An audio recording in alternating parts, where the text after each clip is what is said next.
Selamat berjumpa Bapak semuanya dengan Bapak dalam materi ajar tekanan zat padat. Bahwa tekanan zat padat ini berada di semester 2 untuk kelas 8. Pada materi ini Bapak membawa 3 macam tujuan pembelajaran. Di antaranya adalah yang pertama, mengetahui faktor-faktor yang mempengaruhi tekanan di dalam zat padat. Kemudian yang kedua adalah mempelajari contoh-contoh tekanan di dalam kehidupan sehari-hari. Yang ketiga adalah menghitung besarnya suatu tekanan di dalam zat padat.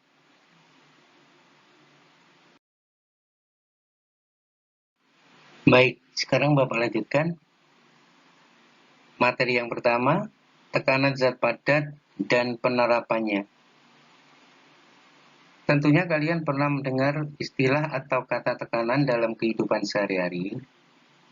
Namun, pada kesempatan ini, pada materi pelajaran IPA khususnya, bahwa tekanan itu diartikan sebagai perbandingan antara gaya tekan atau jumlah gaya yang diberikan pada suatu benda dengan luas permukaan benda. Jadi, kalau kita ambil contoh misalnya, ketika ujung paku yang mempunyai permukaan runcing ditempelkan ke dinding, kemudian paku tersebut diberikan gaya yang besar, maka tekanan yang dihasilkan pada paku pun juga besar. Jadi, tekanan yang besar ini akan membuat dinding akan menjadi berlubang. Berikutnya sekarang. Nah, kalau kalian pernah menggantungkan jam dinding atau sebuah bingkai foto dengan menggunakan paku penahan, maka paku tersebut bisa menancap dan menembus pada tembok. Kenapa kok bisa seperti ini? Nah, di dalam konsep tentang tekanan, baik itu paku yang ujungnya tumpul maupun runcing, semuanya bisa mengadakan tekanan. Oleh sebab itu, kenapa paku tadi dapat menancap pada tembok yang sangat tebal? Hal ini disebabkan karena tekanan pada paku. Jadi tadi sudah saya sebutkan, baik itu maupun tumpul maupun runcing dapat menancap pada dinding atau kayu. Sehingga tekanan yang kita berikan itu merupakan perbandingan antara gaya yang kita berikan pada suatu benda atau gaya tekan per luas permukaan benda. Jadi ketika ujung paku yang permukaannya runcing ditempelkan ke dinding, kemudian kita pukul dengan martil, dengan kata lain kita memberikan gaya terhadap paku sangat besar, maka tentunya tekanan yang dihasilkan akan besar. Ya, terbukti bahwa tembok ataupun kayu dapat berlubang. Sekarang menurut kalian apa yang akan terjadi coba jika yang dipukul adalah bagian yang runcing? Apakah bagian yang datar pada paku dapat menembus tembok? Ya, tentunya nggak bisa ya. Susah. Nggak akan bisa nembus.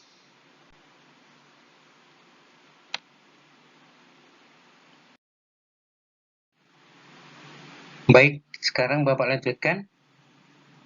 Tentunya ya akan kesulitan untuk menekan ataupun mendorong bagian paku yang permukaannya lebar atau datar.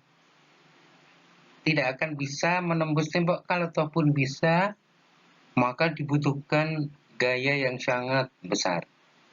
Ya, jadi mau sekuat apapun kita memukulnya, temboknya pun akan sulit untuk berlubang. Kenapa demikian? Karena tekanan yang kita berikan pada bagian yang runcing, yang kita pukul bagian runcing, sedangkan yang bagian yang datar atau permukaannya lebar, itu akan menembus tembok, itu akan sulit. Hal ini disebabkan karena tekanan pada paku tersebut itu lebih kecil, ya. Kalau luas bidangnya itu yang tumpul, yang datar, maka tekanannya ya kurang besar, ya. Jadi tekanan yang kita berikan itu pada tembok itu harus sebanding dengan gaya yang kita berikan, ya. Sehingga semakin besar gaya yang kita lakukan pada suatu benda, maka tekanannya pun juga semakin besar. Nah, untuk memahami tentang tekanan di dalam zat padat, kita lanjutkan. Nah, di sini akan Bapak sampaikan yang sudah kita bahas di depan tadi. Sekarang rumus tekanan pada zat padat. Tekanan zat padat adalah jumlah gaya yang kita berikan pada suatu benda per satu satuan luas permukaan benda tersebut. Dirumuskan bahwa tekanan itu P dari kata pressure sama dengan F, force, gaya per A, area atau luas permukaan bidang tekan. Ya, jadi P itu tekanan, satuannya adalah Pascal. Tekanan P sama dengan F per A. Jadi satuan tekanan Pascal atau F gaya Newton per luas meter persegi. Jadi Pascal itu sama dengan Newton per meter persegi. F gaya tekan, satuannya Newton, dan A luas bidang tekan. Jadi ini tidak perlu dihafal, nak. Jadi konsepnya tadi yang penting kalau gayanya besar, tekanannya besar, ya. Kalau tekanannya kecil, maka luas bidang tekannya besar. Begitu seterusnya. Baik, Bapak lanjutkan sekarang. Seperti yang kita ketahui bahwa pada bagian paku yang tumpul, dalam hal ini boleh permukaannya datar atau lebar, itu jika dibandingkan dengan paku yang bagian ujungnya runcing, maka tekanan yang dihasilkan oleh permukaan yang lebar atau besar tadi adalah berkurang atau kecil. Ketika area atau luas permukaannya mengecil, maka tekanan yang dihasilkan akan menjadi sangat besar. Dan ketika areanya membesar atau lebar, maka tekanan yang dihasilkan sangat kecil. Oleh sebab itu, kenapa menggunakan paku yang ujungnya runcing itu akan mudah menancap pada tembok apabila dibandingkan dengan menggunakan paku yang ujungnya tumpul atau bagiannya datar. Karena luas permukaan yang runcing tadi lebih kecil kan daripada bagian yang datar, maka tekanan yang dihasilkan terhadap benda atau tembok dalam hal ini akan menjadi lebih besar. Oke? Ya. Nah, sekarang untuk mengetahui tekanan di dalam zat padat agar lebih jelasnya, maka akan Bapak sampaikan yaitu tentang jelajah konsep daripada tekanan zat padat. Nah, jelajah konsep pada tekanan pada zat padat ini bertujuan untuk mengetahui bahwa tekanan tadi itu kalau besar, maka gayanya besar. Kalau tekanannya kecil, gayanya kecil. Atau sebaliknya, tekanan besar, maka luas bidang tekannya adalah kecil. Kalau tekanannya kecil, maka luas bidang tekanannya adalah besar. Begitu sebaliknya. Yang pertama,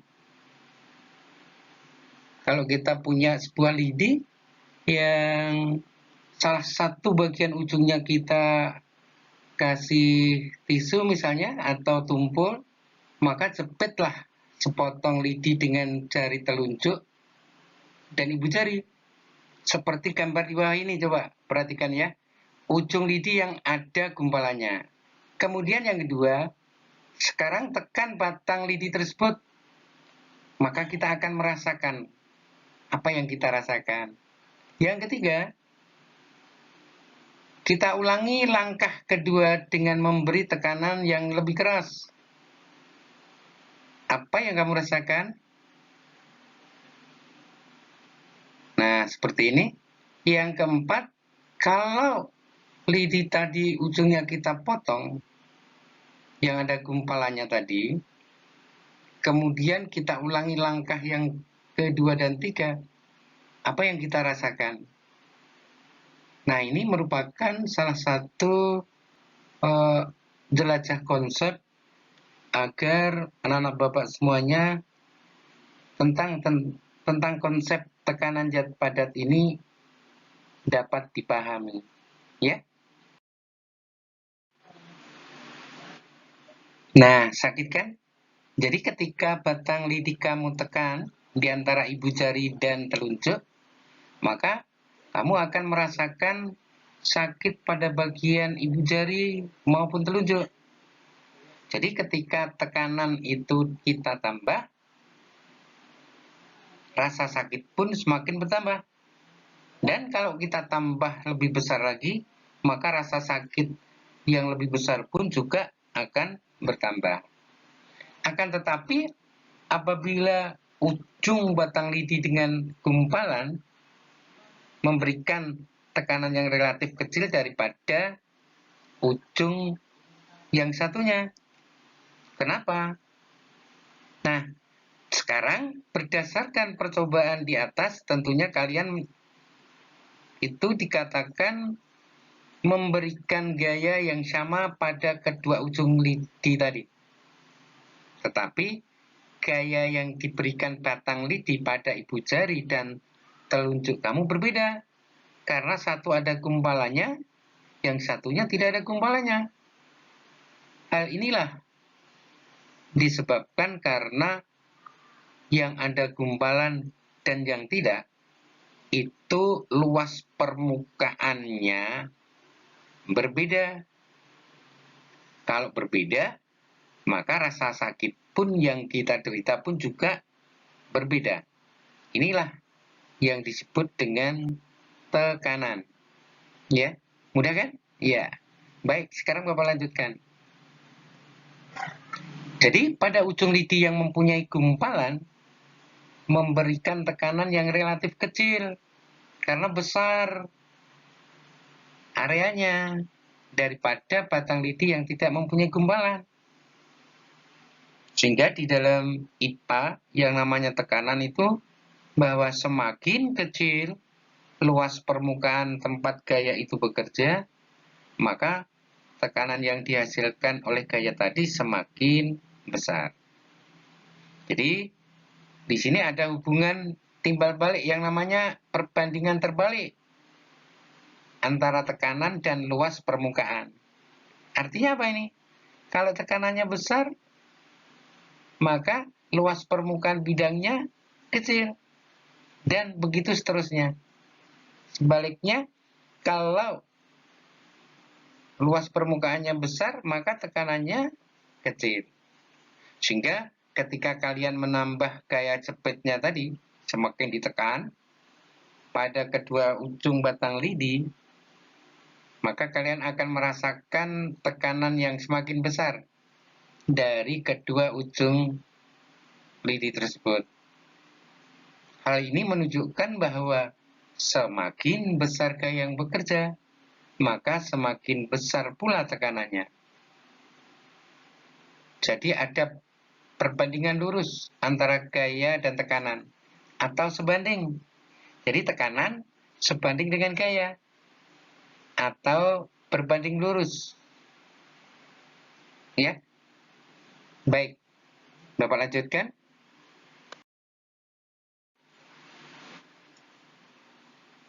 Nah, sekarang untuk mengetahui pemahaman kalian, yuk, ini ada soal nih, yaitu tentang tekanan zat padat. Perhatikan gambar berikut. Nah, di sini ada dua buah balok, perhatikanlah ya, terletak di atas lantai dengan ukuran balok pertama itu 30 cm dan 10 cm, balok kedua yang berdiri 20 cm dan 10 cm. Pertanyaannya adalah, jika masing-masing balok mempunyai berat yang sama, yaitu berapa ini? 12 Newton. Nih, 12 Newton. Ini 12 Newton, yang pertama ini juga 12 Newton. Maka balok manakah yang memberikan tekanan pada lantai yang lebih besar? Nah, ini yang lebih besar. Apakah balok yang satu atau balok yang nomor 2?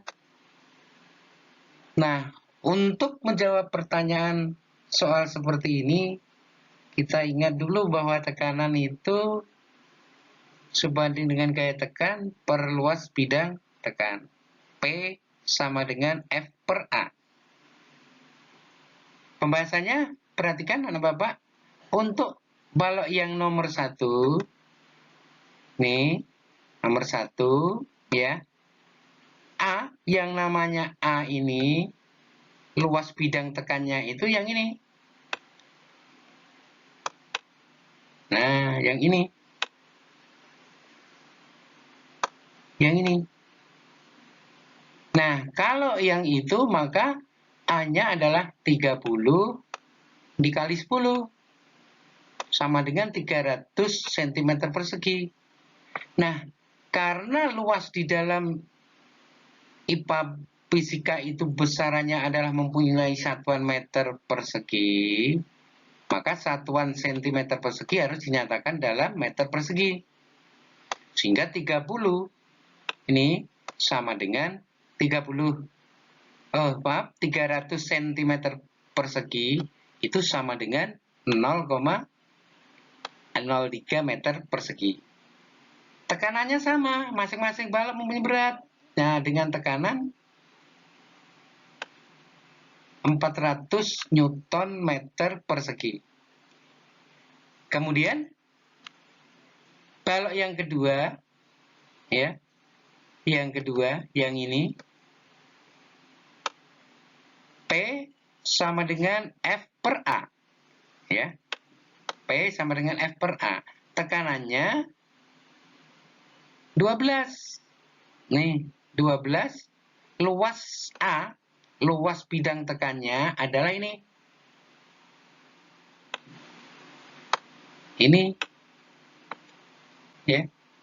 Jadi 12 dibagi 0,03 meter kubik. Sehingga tekanannya menjadi 600 Newton meter persegi. Ya. Jadi, yang memberikan tekanan lebih besar pada lantai, coba kita bandingkan. Yang balok pertama adalah 400. Balok kedua adalah 600. Jadi besar yang mana? Besar yang balok kedua tekanannya. Jadi di sini dapat disimpulkan bahwa tekanan pada balok 1 itu lebih kecil daripada tekanan balok 2. Ya, jadi jawabannya adalah balok 2. Mudah kan? Baik, Bapak lanjutkan lagi.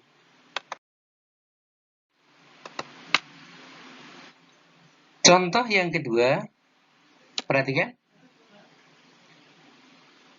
Dua buah kubus masing-masing berbahan besi dan berukuran sama. Luas permukaannya adalah 40 cm. Diletakkan di atas lantai. Jika kubus 1 beratnya adalah 100 Newton dan kubus 2 adalah 80 Newton, maka kubus manakah yang memberikan tekanan lebih besar? Nah, jadi tadi ada dua buah kubus, ya, dua kubus yang berukuran sama luas bidang tekannya, yaitu 40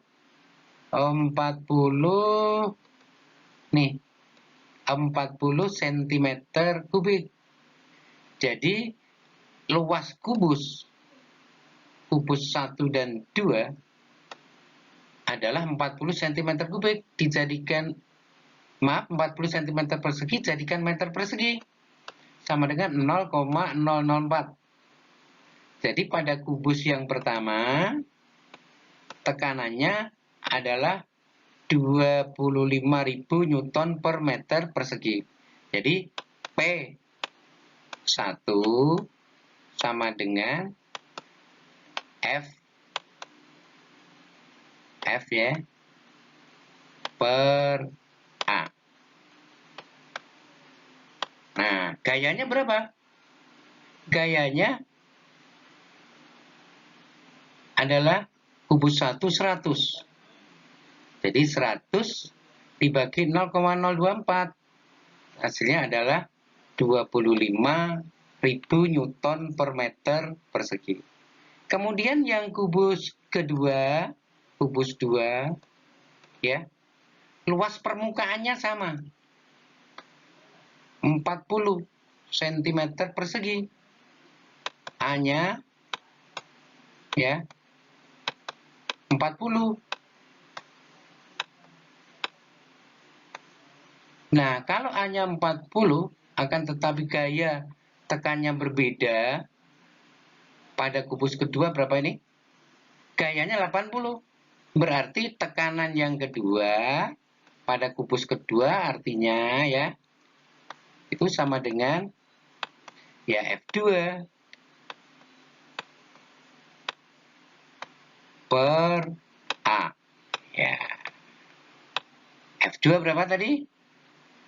Nih.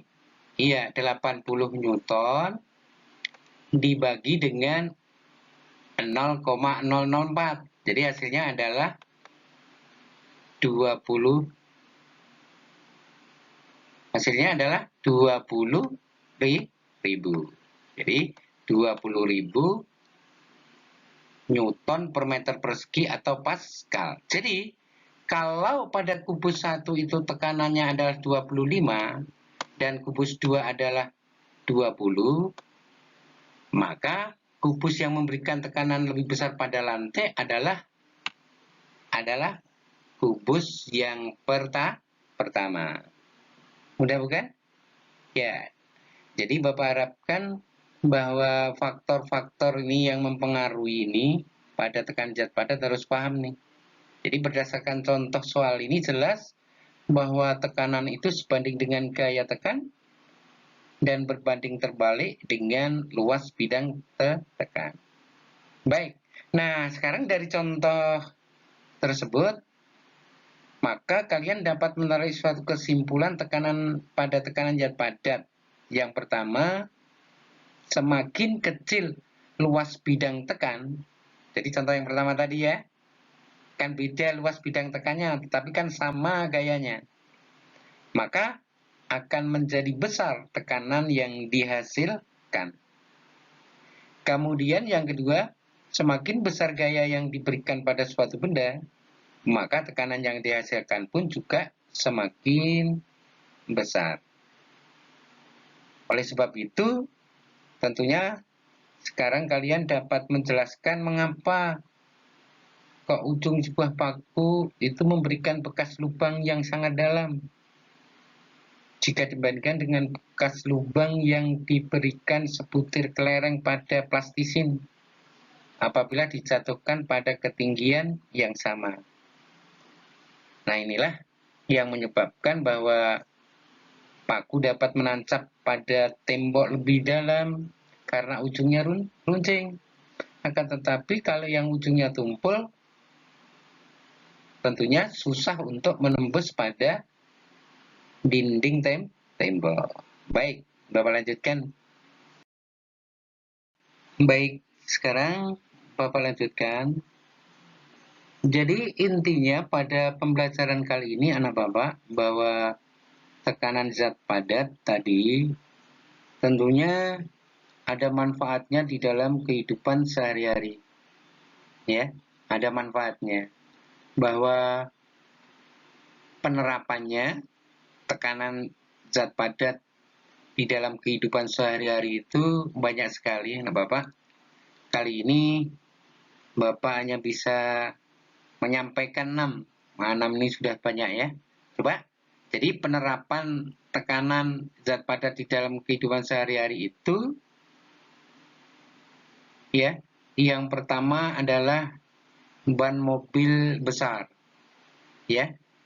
Nah, kalau anak Bapak melihat mobil yang banyak seperti ini, ban mobil ini khusus untuk medan berat dan berlumpur. Ini dibuat sangat besar. Nah, ban yang besar ini bertujuan untuk memperkecil tekanan agar mobil tersebut sangat mudah untuk melaju dan tidak akan mudah terperosok di atas medan berat yang berlumpur. Jadi ada fungsinya juga bahwa ban mobil besar itu ini memang dirancang atau dikhusus untuk dalam suatu medan berat, tentunya yang berlumpur ya, atau medan yang terjal sekalipun ya, ini dibuat bannya besar. Nah, ini adalah penerapan tekanan zat padat yang pertama. Yang kedua, nah kalau anak Bapak memperhatikan gambar ini adalah selaput kaki bebek. Bebek ya. Bentuk daripada kaki bebek lebar dan berselaput. Bentuk kaki bebek yang lebar dan berselaput ini tujuannya adalah untuk memperkecil tekanan kaki pada tanah. Hal ini memudahkan bahwa bebek tadi bisa berjalan dan tidak mudah terperosok di atas tanah berlumpur. Jadi penerapannya seperti itu. Ini yang ketiga, kapak. Nah, kenapa mata kapak kok dibuat tajam ujungnya? Nah, penerapan dalam kehidupan sehari-hari bahwa ujung kapak yang tajam ini bertujuan untuk memperbesar tekanan agar memudahkan kapak tersebut dalam membelah kayu. Paham ya? Jadi penerapan tekanan zat padat ada manfaatnya. Lanjut, yang keempat, nah paku runcing tadi sudah. Jadi kalau ujungnya runcing, maka mudah untuk menancap pada dinding atau kayu. Jadi tekanannya sangat besar yang runcing. Kemudian, nah ini, sirip ikan. Kenapa sirip ikan? Apa penerapan tekanannya di dalam kehidupan sehari-hari? Ya, sirip ikan yang lebar ini akan memungkinkan bahwa ikan tersebut dapat bergerak dalam air dengan bebas dan lincah. Hal ini disebabkan karena ikan memperoleh gaya dorong dari gerakan siripnya yang lebar. Jadi ada manfaatnya. Baik, yang keenam, yang terakhir. Tadi kan hanya 6 ya Pak ya, ya Nak ya. Yang keenam yaitu alas sepatu salju. Kenapa kok dibuat lebar? Nah, alas sepatu salju dibuat lebih lebar karena alas yang lebar ini tujuannya untuk memperkecil tekanan sehingga memudahkan orang tersebut dapat berjalan di atas salju. Nah, inilah adalah beberapa penerapan tekanan zat padat dalam kehidupan sehari-hari yang sering kita jumpai. Jadi dengan kata lain bahwa tekanan zat padat ini sering kok kita jumpai di dalam kehidupan sehari-hari, ya. Terima kasih anak Bapak yang sudah bersama Bapak belajar tentang materi tekanan pada suatu zat padat. Jadi Bapak sampaikan bahwa ketika tujuan pelajaran tadi sudah Bapak berikan materinya, mudah-mudahan bisa dimengerti anak ya. Kita akan bertemu kembali pada pertemuan berikutnya. Sampai jumpa.